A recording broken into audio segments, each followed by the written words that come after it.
मैंने Saudi airport के बैतुल खला में शैम्पू से हाथ धोए थे, 2 4 5 रियाल खैरात कर दें। जिंदा मर्दी औरत की जो उम्रा किया जा सकता है, किया जा सकता है। इमाम की तकलीद ज़रूरी है, तकलीद के बगैर गुजारा ही नहीं हो सकता।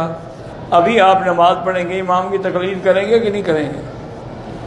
जब इमाम कहे अल्लाह अकबर, आप कहेंगे अल्लाह अकबर। जब रकू में जाए, रकू में जाएंगे से तकलीद तो कर रहे हो। वो तो 5 दफ़ा अल्लाह ने हमें दिन में सिखाई है, फिर भी ना मानो तो अल्लाह हिदायत दे।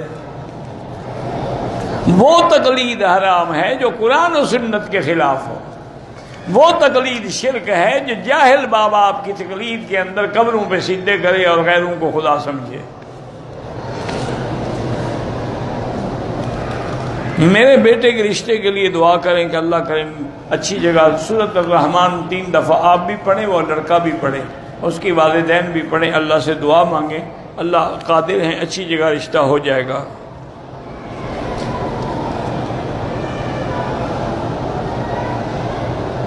कहते जी हदीस में आया है कि रास्ते में अगर पत्थर पड़ा हो तो उठा देना चाहिए। अब तो मौलवी रास्ते बंद करके बैठे हैं, तुम उठा दो जाके, मैं क्या करूं? मैंने तुम्हें रोका है कि ना उठाओ? तुम जाके उठा दो जनाब।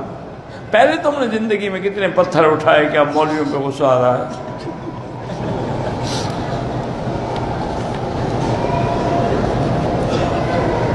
जब हजूर पाक सल्लल्लाहु अलैहि वसल्लम के रोज़ा मुबारक पर सामने खड़े होकर सलात व सलाम पढ़ते हैं, सही हदीस है, हजूर ने फरमाया मैं सुनता हूँ। और एक हदीस में है फरमाया सुनता भी हूँ और जवाब भी देता हूँ।